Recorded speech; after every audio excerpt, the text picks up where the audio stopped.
So hello friends, welcome back to my new video. Friends, आज की video हमारे लिए बहुत ही ज़्यादा इंपॉर्टेंट होने वाली है क्योंकि क्लास 12 फिजिक्स का एक ऐसा इंपॉर्टेंट टॉपिक आज आप लोग के लिए लेकर आए हैं। क्योंकि आप लोग का जो ये टॉपिक है ये बहुत ही बच्चों के लिए थोड़ा कंफ्यूजिंग रहता है। यहाँ पर करते हैं क्या, देखिए आप लोग की गॉस की प्रमेय आप लोग को यहाँ पर दिख रही होगी। आपके एग्जाम में आ जाएगा, आप लोग क्या करोगे, ये डिफिनेशन लिखोगे यहाँ से यहाँ तक। उसके बाद आप लोग सोचोगे भैया सीधे ये वाला फॉर्मूला लिख देते हैं, हमें नंबर मिल जाएंगे। अच्छी बात है, लेकिन केवल 2 नंबर मिलेंगे क्योंकि 2 नंबर में क्वेश्चन पूछा रहता है आप लोग से, भैया गॉस की प्रमेय बताइए। तो वहाँ पर आप लोग ये लिख सकते हो जितना आपको स्क्रीन पर इस समय दिख रहा है। लेकिन दिक्कत वहाँ होती है जब यही क्वेश्चन आप लोग से 5 नंबर में पूछ लेता है कि गॉस की थ्योरम क्या है, उसको सिद्ध कीजिए। ठीक है, तो वहाँ पर जब आप लोग को उसको गणितीय व्याख्या करनी पड़ती है कैसे सिद्ध होती है, तो वहाँ पर बहुत से बच्चों को दिक्कत होती है। आप लोग यूट्यूब पर भी देखोगे तो बहुत सारी अलग अलग एजुकेटर जो होते हैं अलग अलग तरीके बताते हैं उसको सॉल्व करने के। लेकिन आज जो तरीका आप लोग यहाँ सीखने वाले हो वो एकदम यूनिक होने वाला है। आप लोग सोचोगे कि हाँ वो बढ़िया चीज़ आज हम सीख के जा रहे हैं, तो वीडियो पूरी एंड तक देखिएगा, बहुत ही ज़्यादा इंपॉर्टेंट होने वाली वीडियो। तो चलिए जल्दी से वीडियो को अपने हम स्टार्ट करते हैं। देखिए, सबसे पहले क्या करना है हम लोग को, सबसे पहले यहाँ पर आप लोग को लिख देना है साइड में गॉस की प्रमेय। जैसे क्वेश्चन आया आपके पास कि गॉस की प्रमेय क्या होती है, इसको सिद्ध कीजिए। तो आप लोग शुरुआत यहीं से करोगे। सबसे पहले आप लिखोगे गॉस की प्रमेय, साइड हेडिंग डालोगे और लिखना स्टार्ट करोगे कि किसी बंद पृष्ठ से गुजरने वाला संपूर्ण वैद्युत फ्लक्स जिसको हम लोग किससे डिनोट कर रहे हैं, यहाँ पर आपको दिख रहा होगा हम लोग फाई से इसको डिनोट कर रहे हैं। उस बंद पृष्ठ के अंदर निर्वात में उपस्थित कुल आवेश का 1/ε0 गुना होता है। ठीक है, तो यहाँ पर आप लोग को जो फॉर्मूला दिख रहा है वो आपको दिख रहा होगा, phi equal to EDS Q/ε0। तो यहाँ पर जो EDS आप लोग को दिख रहा है ये आपको वहाँ पर नहीं लिखना है। जो बच्चे गॉस की प्रमेय का फॉर्मूला जानते हैं, आप लोग जान रहे हो कि ये फाई क्या है, ये केवल रिप्रेजेंट कर रहा है फाई को हमारा, कि फाई का फॉर्मूला ये हो सकता है। तो अगर इसको हम अभी रिमूव कर दें बीच से, तो ये वाला पार्ट आप लोग को नहीं लिखना है। ठीक है, तो देखिए इसको बीच से हमने रिमूव कर दिया है। अब आप लोग को जो मेन फॉर्मूला लिखना है गॉस की थ्योरम का, वो केवल आप लोग को इतना फॉर्मूला लिखना है, फाई इक्वल टू Q/ε0। तो ये तो हो गया भैया हमारे गॉस की प्रमेय का फॉर्मूला, जो कि 2 नंबर में पूछा जाता है। अब हम लोग देखते हैं इसकी गणितीय व्याख्या विद डायग्राम, चित्र सहित इसको हम लोग समझेंगे कि कैसे इसको हमें एग्जाम में अपनी कॉपी पर करके आना है। तो चलिए इसके डायग्राम देख लेते हैं जल्दी से क्या होगा। तो ये देखिए बच्चों, ये रहा एक डायग्राम आप लोग के सामने, जो कि आपको यहाँ पर क्लियर दिख रहा होगा। अब क्या क्या चीज़ इसमें है वो हम आप लोग को अच्छे से समझा देते हैं। तो देखिए सबसे पहले हमने करा क्या यहाँ पर, कि ये आप लोग को एक सर्किल टाइप का दिख रहा होगा, एक पृष्ठ, गॉसियन पृष्ठ जिसको हम लोग बोलते हैं। ठीक है, गॉसियन सरफेस बोल सकते हैं या फिर इसको हम लोग गॉसियन पृष्ठ बोल सकते हैं। किसको, हम लोग इसकी बात कर रहे हैं। ठीक है, अच्छा अब ये पूरा अगर हम इसको देखें, ठीक है, तो ये पूरा हमारा क्या होगा, एरिया होता है पूरा। ठीक है, सरफेस एरिया जिसको हम लोग बोलते हैं। लेकिन हम यहाँ पर कितनी कर रहे हैं, केवल हम बात इतने एरिया की कर रहे हैं। आपको दिख रहा होगा जितने भर में यहाँ पर सर्किल है, तो इसको हम लोग बोलेंगे यहाँ पर बच्चों DS क्यों बोलेंगे, मतलब डेल्टा एस, एक तरह से किसी बड़े हिस्से का छोटा पार्ट। ठीक है, बड़े हिस्से का छोटा पार्ट होता है, उसको हम लोग DS लिखेंगे। जो बच्चे मैथ के स्टूडेंट हैं आप लोग जान रहे हो कि अवकलन और समाकलन, तो वहाँ पर अवकलन का काम क्या होता है, डिफ्रेंसिएशन का काम क्या होता है कि बड़ी चीज़ को छोटा कर देता है। ठीक है, और इंटीग्रेशन जस्ट अपोजिट होता है, छोटे को बड़ा कर देता है। तो वही काम यहाँ पर हो रहा है। देखिए हमारा पृष्ठ क्या था, इतना बड़ा था, लेकिन यहाँ पर DS लग गया, मतलब कि अवकलन हो गया, S हमारा छोटा हो गया। S क्या है यहाँ पर, सरफेस एरिया पूरा। ठीक है, तो ये सर हो गया भैया सरफेस एरिया। अच्छा ये क्या है हमारा, मान लीजिए ये हमारा केंद्र बिंदु है। ठीक है, हालांकि यहाँ पर केंद्र नहीं रहा, आप लोग बिल्कुल गोल सर्किल बनाइएगा वहाँ पर। तो यहाँ से यहाँ तक की दूरी आप लोग दिख रहा होगा, गोले की क्या होती है, त्रिज्या होती है, जिसको हम लोग किससे डिनोट करते हैं, R से। ठीक है, ये दोनों जो आपको साइड में दिख रहे हैं, ये हमने ऐसे ही डॉटेड बना दिए हैं यहाँ तक, इसको पूरा करने के लिए एक तरह से। ठीक है, ये डॉटेड बना दिए हमने। अच्छा यहाँ से देखिए ये सर्किल आपको जो दिख रहा है, ये भैया क्या है हमारा, ये है हमारा DS। यहाँ से एक बिंदु यहाँ पर रखा हुआ है जिसका नाम क्या है हमारा P, आपको यहाँ पर दिख रहा होगा, इसी बिंदु का नाम क्या है, P नाम है इसका, ये देखिए यहाँ पर। ठीक है, ये इस बिंदु का नाम है P।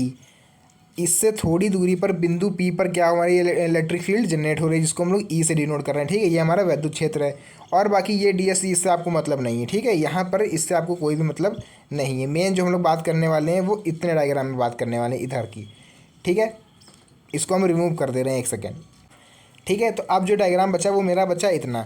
बाकी यहाँ पर जो एंगल एक बन रहा होगा यहाँ पर आपको दिख रहा होगा, तो इसको हम लोग यहाँ पर बच्चों बोलते हैं d⍵। ठीक है, जिसको हम लोग घन कोण बोलते हैं। तो फिलहाल आप लोग डायग्राम अच्छी तरह से देख लीजिए कैसे बना हुआ है और क्या हम लोगों ने यहाँ पर बात करी है, फिर हम लोग आगे बढ़ते हैं। आप लोग डायग्राम का स्क्रीनशॉट ले लीजिए, जिन बच्चों को स्क्रीनशॉट लेना है इसका। आई होप आप लोगों ने इसको स्क्रीनशॉट ले लिया होगा। अब हम लोग इसकी थोड़ा गणितीय व्याख्या देख लेते हैं कि भैया इसकी व्याख्या क्या होती है, मेन जो डेरिवेशन है हमारी, ठीक है, देख लेते हैं। देखिए यहाँ पर हमने साइड में हेडिंग डाल रखी है बच्चों, गणितीय व्याख्या। किसकी गणितीय व्याख्या, या फिर एक तरह से अब यहाँ पर इसका प्रूविंग भी लिख सकते हो, ठीक है। तो देखिए सिद्धांत है, हम लोग कैसे इसको प्रूव करते हैं। लिखिए, लिखा हमने, माना कोई बिंदु Q किसी गोले के केंद्र O पर रखा हुआ है। जैसा कि आप लोगों ने अभी डायग्राम में देखा होगा, क्या है कि Q जो है किसी गोले के केंद्र O पर रखा हुआ है। गोले की त्रिज्या क्या है हमारी, R, जो कि हमने आपको बताई थी। तब गोले के पृष्ठ पर स्थित बिंदु P पर विद्युत क्षेत्र की तीव्रता।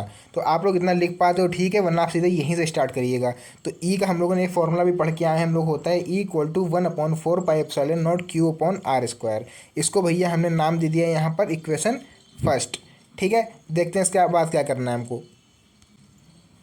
इसके बाद देखिए क्या करेंगे हम, यहाँ पर लिख लेंगे फिर बंद पृष्ठ पर एक अल्पांश ds की कल्पना करते हैं जिससे गुजरने वाला वैद्युत फ्लक्स। अच्छा, अब फ्लक्स का फॉर्मूला हम लोग क्या पढ़ के आए हैं, फ्लक्स का भैया हम लोगों ने फॉर्मूला पढ़ा है, यहाँ पर आपको दिख रहा होगा, φ=EdA। तो EdA या फिर EdS, S भी भैया यहाँ पर क्या है हमारा, सरफेस एरिया ही तो है यहाँ पर। तो सरफेस एरिया बोलिए चाहे एरिया बोलिए, बात वही है। तो वही हमने यहाँ लिखा है, φ=E.EdS, ठीक है।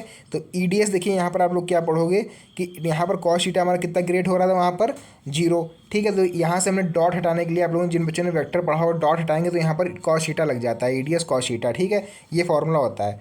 तो cos थीटा की जगह पर वहाँ पर एंगल कितना ग्रेट हो रहा है 0, तो यहाँ पर हम थीटा की जगह कितना रख देंगे 0। तो बचेगा क्या हमारे पास, देखिए EdS और cos 0 की वैल्यू 1 होती है, ठीक है, याद रखिएगा cos 0 की वैल्यू हमेशा 1 होती है। तो यहाँ पर केवल जो हमारे पास बचेगा वो बचेगा φ=E.ds। बस फिर हमें अब कुछ नहीं करना है इसमें। यहाँ पर आपको दिख रहा होगा कि समीकरण फर्स्ट से इसमें मान रख देना है। तो यहाँ पर भैया जो E का मान हम लोगों ने अभी ऊपर पढ़ा वो आप यहाँ पर रख दीजिएगा, जैसे कि यहाँ पर आप लोग को नीचे दिख भी रहा होगा कि हमने यहाँ पर रखा हुआ है। तो हमारा मेन फॉर्मूला बन के तैयार हो गया, d φ=1/4πε0Q/r² इसके बाद हमने क्या करा, हमने इसी का समाकलन कर दिया दोनों तरफ, ठीक है। तो यहाँ पर भी समाकलन करोगे तो फाई आएगा, इसलिए हमने यहाँ पर पूरे पर नहीं दिखाया है। 1/4πε0 इसका होगा नहीं क्योंकि ये कांस्टेंट है मेरा, केवल कहाँ किसका होगा, ds का। तो इस पर हमने लगा दिया इंटीग्रेशन। इंटीग्रेशन का काम होता है छोटी चीज़ को बड़ा कर देना। तो यहाँ पर जो छोटा एरिया में लिया था ds, यहाँ पर इसको ये बड़ा कर देगा, नीचे आपको दिख रहा होगा। तो ds मतलब ds का बड़ा एरिया क्या होगा, अगर ds को हम बड़ा करें, ds हमारा क्या है, किसी बड़े भाग का छोटा सा हिस्सा। अब इंटीग्रेशन हालांकि हमने यहाँ लगा दिया, तो इसका मतलब क्या हो रहेगा कि यहाँ पर पूरे एरिया की अब हमको बात करनी पड़ेगी, छोटे से पार्ट की नहीं, पूरे एरिया की, क्योंकि इंटीग्रेशन लगा हुआ है। शुरू में देखिए वहाँ पर अवकलन लगा हुआ था d, तो हमने बड़े से पार्ट की छोटे एरिया की बात करी थी, और यहाँ पर समाकलन लगा हुआ है, इसलिए हम लोग पूरे बड़े पार्ट की बात करेंगे, ना कि छोटे पार्ट की। तो बड़ा पार्ट हमारा क्या होगा, एरिया, और वृत्त का क्षेत्रफल कितना होता है 4πr²। तो इसी में आप लोग आगे वैल्यू रखोगे φ=1/4πε0 और ds की जगह पर रख दोगे 4πr²।